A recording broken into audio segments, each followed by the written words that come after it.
दोस्तों, क्या आप भी उन लाखों स्टूडेंट में से हो जो ज्योग्राफी के सिर्फ रटते हैं और एग्जाम हॉल में बैठते ही नदियाँ, झील और पहाड़ आपस में मिक्स हो जाते हैं? अगर हाँ, तो आज का यह वीडियो आपकी उस टेंशन को हमेशा के लिए ख़त्म करने वाला है।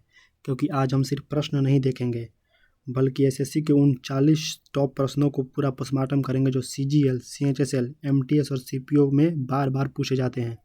और याद रखना, सवाल सिर्फ 40 हैं, लेकिन इनके साथ जो एक्स्ट्रा फैक्ट्स मैं आपको दूंगा वो आपके 120 से ज़्यादा नए सवाल तैयार करवा देंगे, जो आपके पेपर में सीधे छपने वाला है।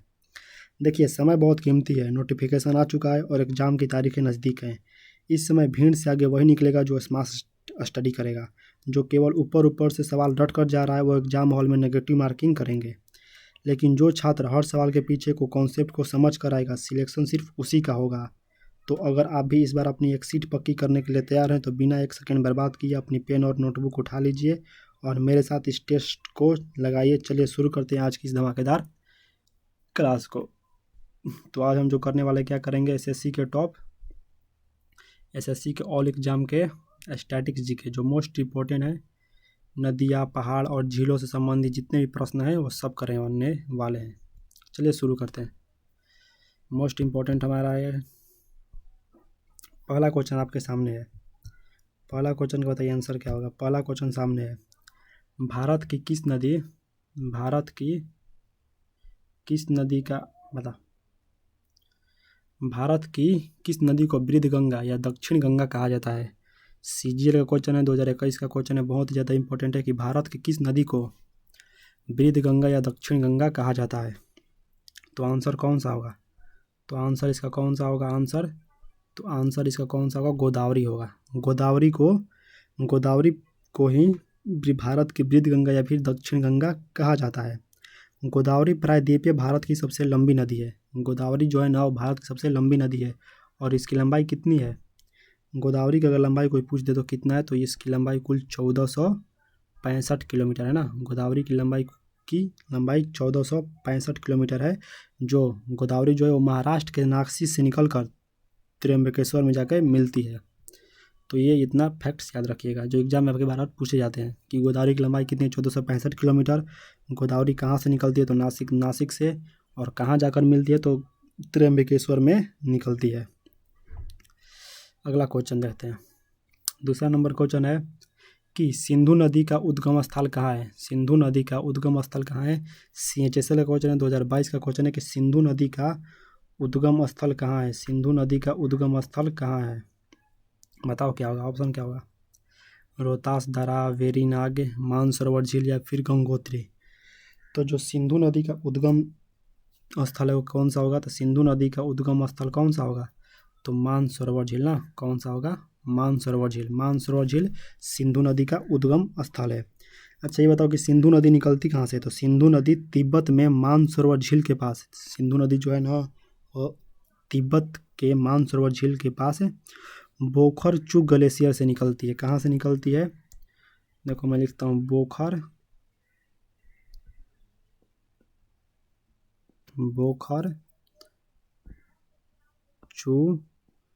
ग्लेशियर से निकलती है। बोखर-चू ग्लेशियर से सिंधु नदी निकलती है। बोखर-चू ग्लेशियर से सिंधु नदी निकलती है। इसे तिब्बत में इस सिंधु नदी को किस नाम से जाना जाता है? तो सिंगी खम्बन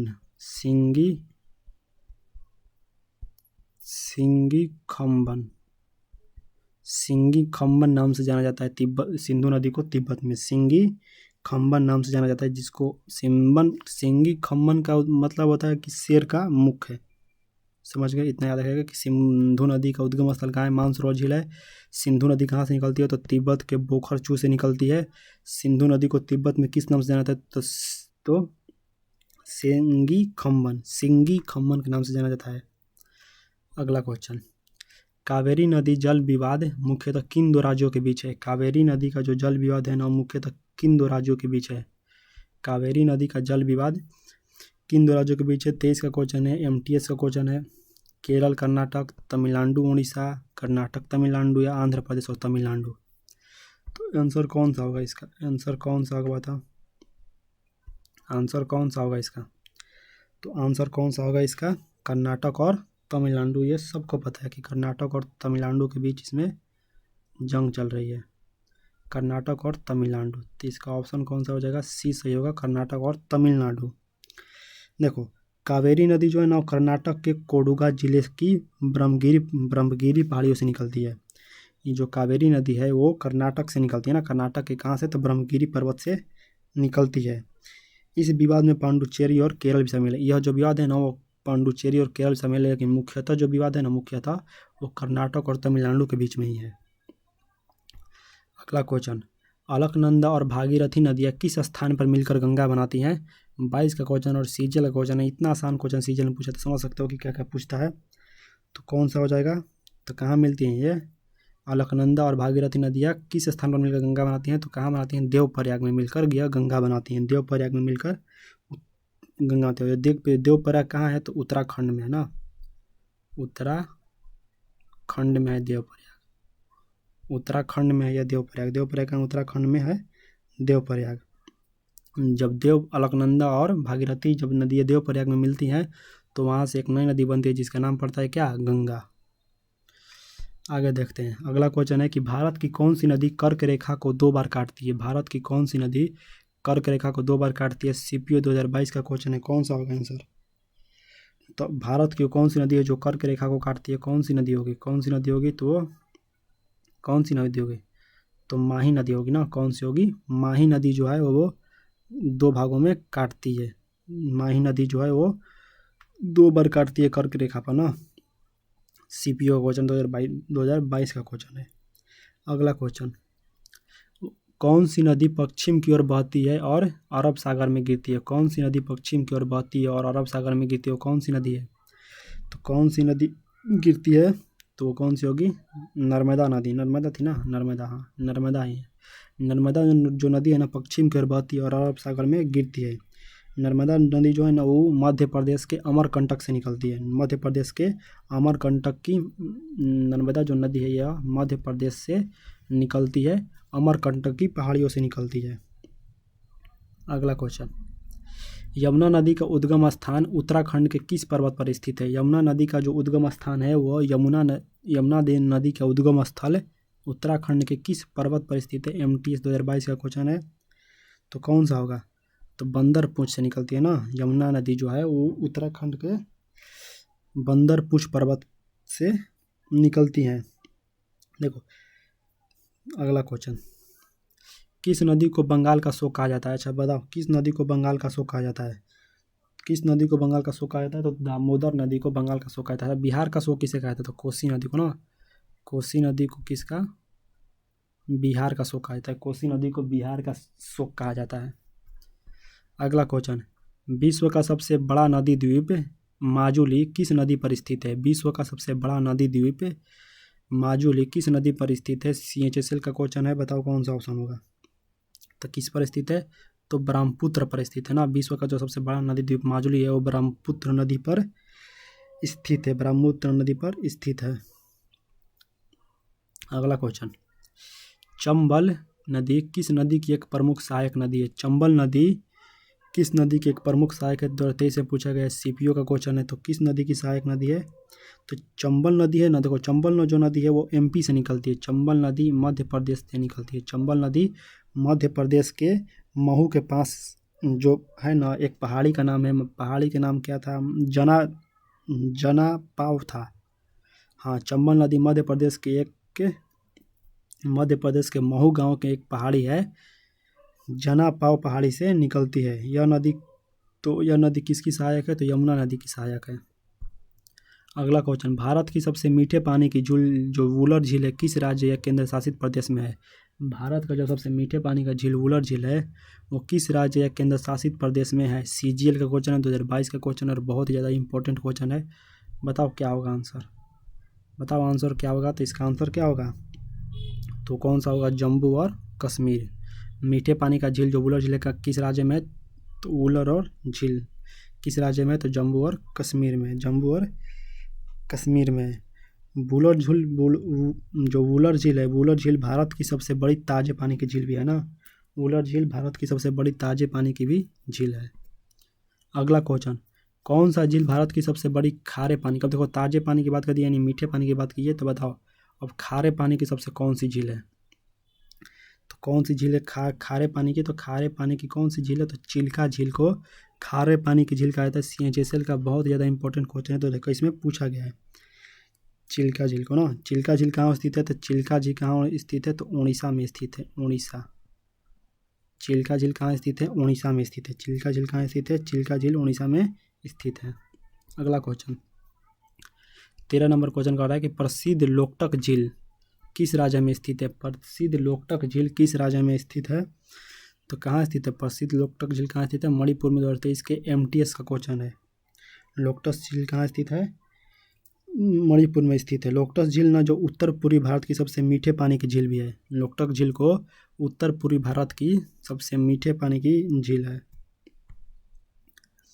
14 नंबर लोनार झील जो एक उल्का पिंड के टकराने से बनी है किस राज्य में। देखो एक और क्वेश्चन बना कि लोनार झील का निर्माण कैसे हुआ है, उत्पत्ति कैसे हुई है, तो एक उल्का पिंड के टकराने से इसके निर्माण हुई है।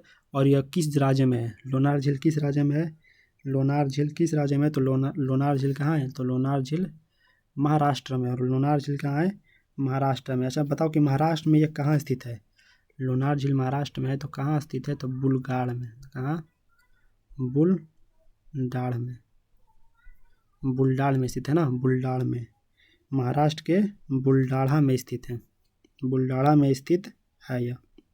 अगला क्वेश्चन भारत की सबसे लंबी झील वेम्बनाड झील किस राज्य में स्थित है। सीपीओ 2022 से क्वेश्चन है कि भारत की सबसे लंबी झील वेम्बनाड झील किस राज्य में स्थित है, तो कहाँ स्थित है, तो केरल में स्थित है ना। वेम्बनाड झील कहाँ स्थित है, केरल में स्थित है। और इसकी दूरी कितनी होती है, वेम्बनाड झील की कुल लंबाई कितनी है, तो 96 किलोमीटर। कितनी, 96 किलोमीटर इसकी कुल लंबाई है वेम्बनाड झील की। अगला क्वेश्चन प्रसिद्ध हुसैन सागर झील भारत के किस शहर में स्थित है। प्रसिद्ध हुसैन सागर झील भारत के किस शहर में स्थित है। देखो तो हुसैन सागर जो झील है ना, एक कृत्रिम झील है। एक कैसा झील है, तो एक कृत्रिम झील है, एक कृत्रिम झील है। और ये कहाँ स्थित है, तो हैदराबाद में स्थित है ना। ये कहाँ स्थित है, तो हैदराबाद में स्थित है। अगला क्वेश्चन सांभर नमक झील भारत के किस राज्य में। एमटीएस 2021 का क्वेश्चन है कि सांभर नमक झील भारत के किस राज्य में स्थित है। तो सांभर नमक झील जो है ना वो कहाँ स्थित है, तो आपका राजस्थान में स्थित है। कहाँ स्थित है, राजस्थान में स्थित है सांभर नमक झील। सांभर नमक झील राजस्थान में आपका स्थित है।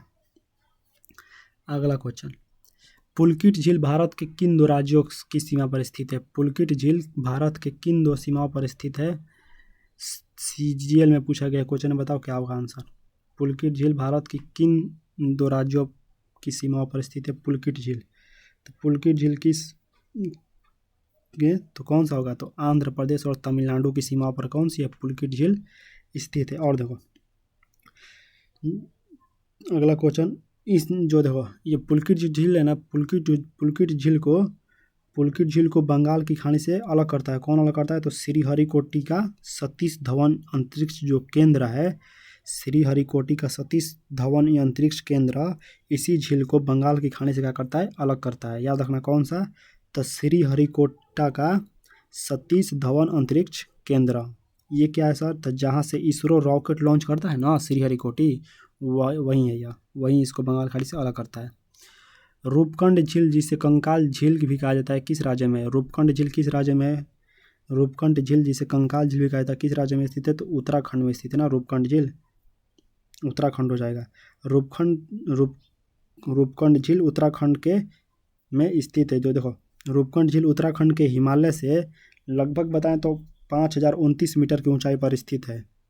इसके किनारों पर ना सैकड़ों कंकाल पाए जाते हैं, इसीलिए इसे कंकाल झील भी कहते हैं। कंकाल झील क्यों कहते हैं, क्योंकि इसके किनारों पर सैकड़ों कंकाल पाए जाते हैं, इसीलिए इसे कंकाल झील भी कहा जाता है। और यह एक और इसे ना रहस्यमय झील भी कहा जाता है। इसे रहस्यमय झील भी कहा जाता है। इसे रहस्यमय झील भी कहा जाता है। इसे रहस्यमय झील भी कहा जाता है। रहस्यमय झील भी कहा जाता है।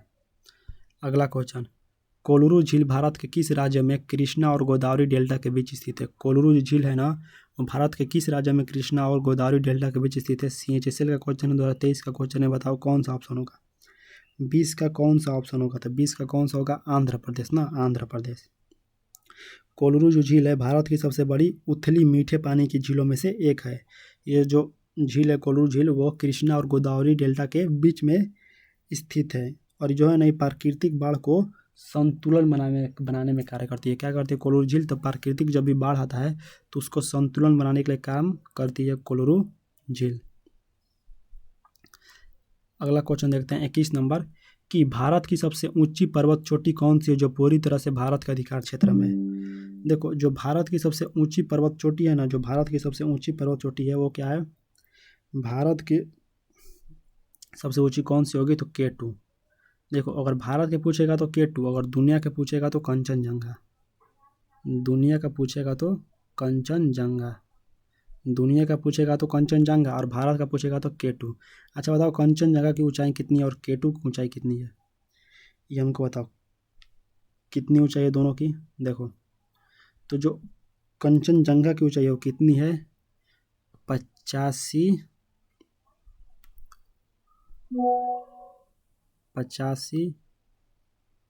8,586 किलोमीटर ना, 85-86 किलोमीटर इसकी ऊंचाई है।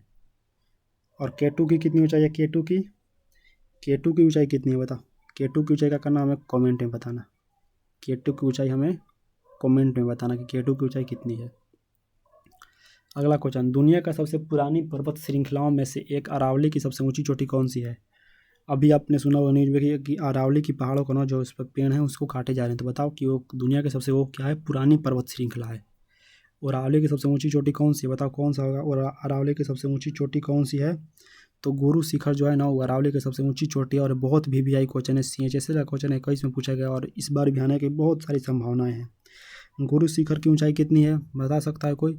तो 1722 किलोमीटर, 1722 किलोमीटर इसकी कुल ऊंचाई है, 1722 किलोमीटर।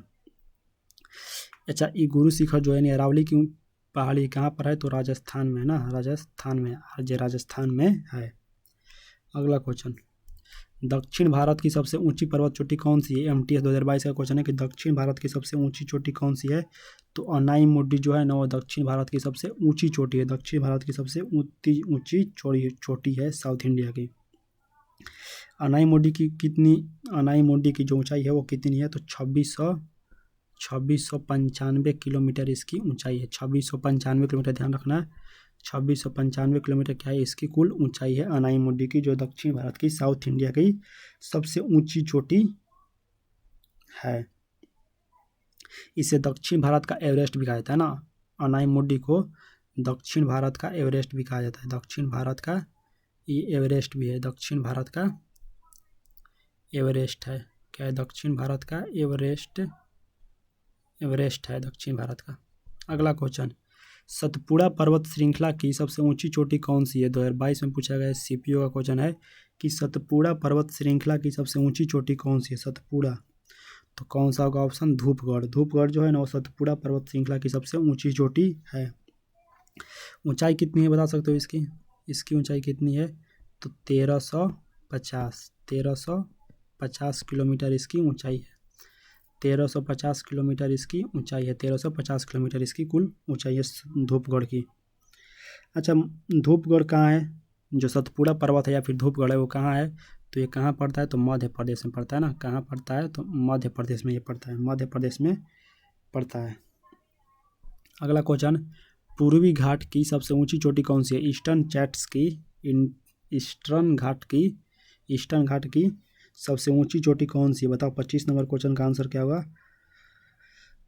तो जिंदागढ़ा जो है ना, वो सबसे ऊंची चोटी है ईस्टर्न घाट्स की, यानी पूर्वी घाट की सबसे। कितनी बता सकते हो ऊंचाई? 1690 मीटर इसकी क्या है? ऊंचाई है। 1690 मीटर इसकी ऊंचाई है। 1690 मीटर इसकी ऊंचाई है। 1690 मीटर इसकी ऊंचाई है। यहाँ पर किलोमीटर लिख दिए थे, ये गलत लिख दिए थे। यहाँ पर किलोमीटर नहीं, सिर्फ मीटर होगा ना। 1350 मीटर ऊंचाई है।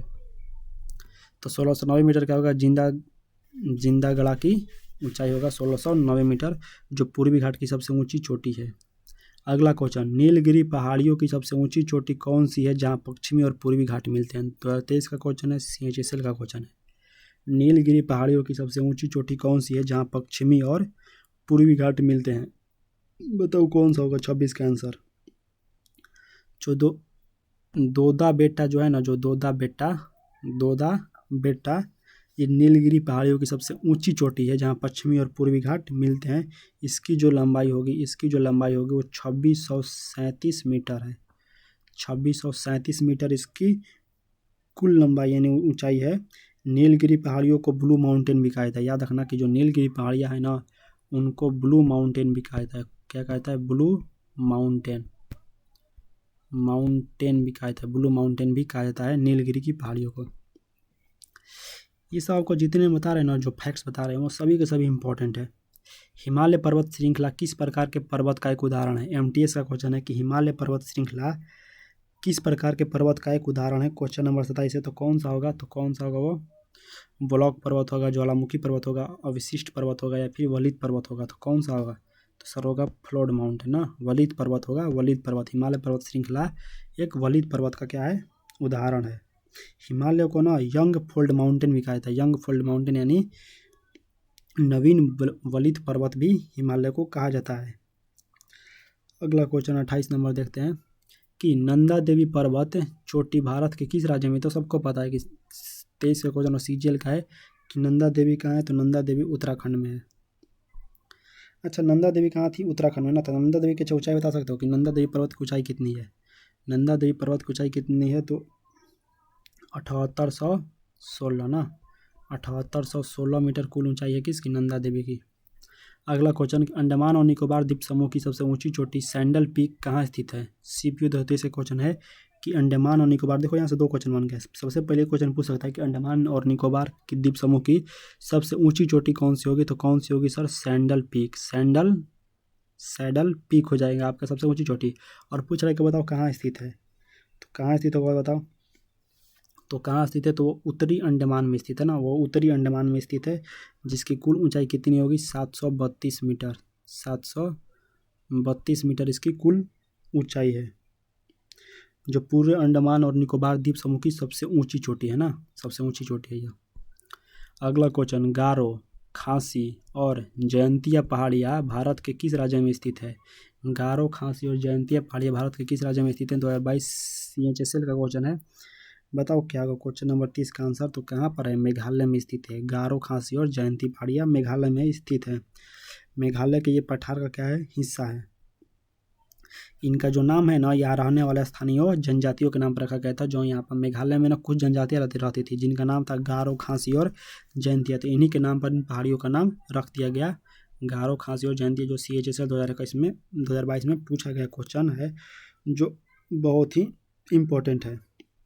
देखो, एक और बात याद रखना कि खासी पहाड़ी के दक्षिण में स्थित जो मौंसीराम है, खासी पहाड़ी के दक्षिण में स्थित जो मौंसीराम है, क्या है? मौंसीराम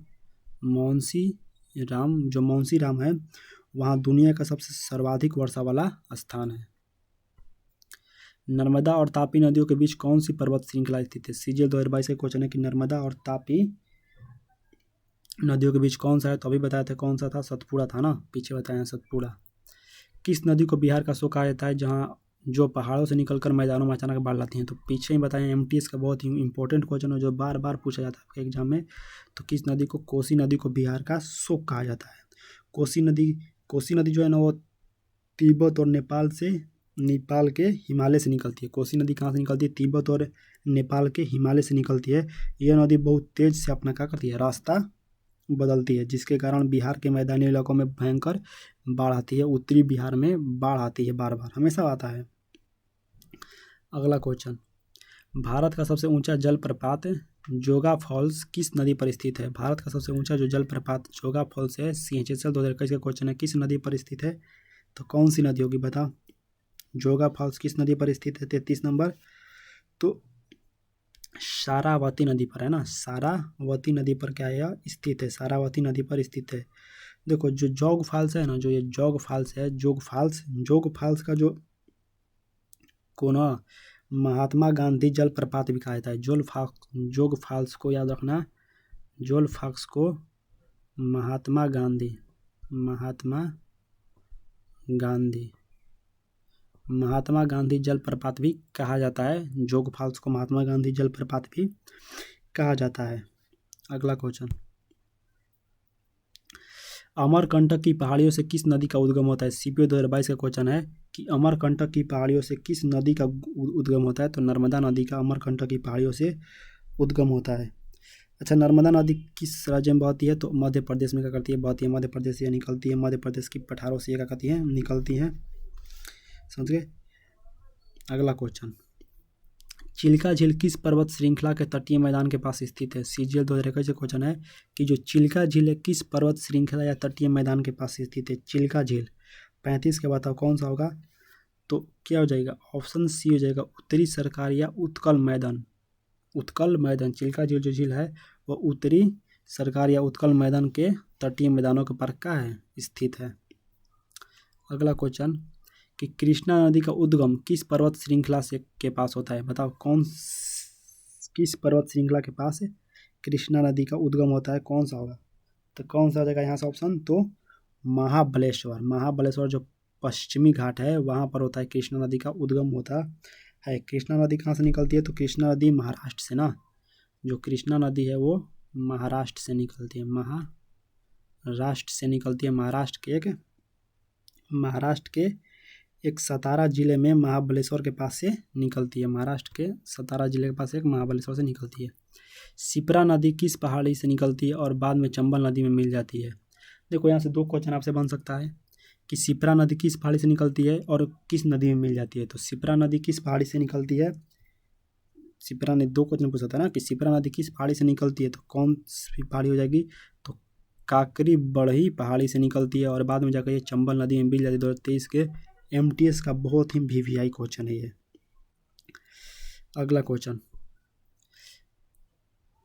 पेंगोंगा तसो झील, पेंगोंगा तसो झील जिसका कुछ हिस्सा भारत और कुछ हिस्सा चीन में, नाम से बुझा जा रहा है कि चीन का होगा, किस केंद्र शासित प्रदेश में स्थित है? बताओ कौन सा होगा 38 का?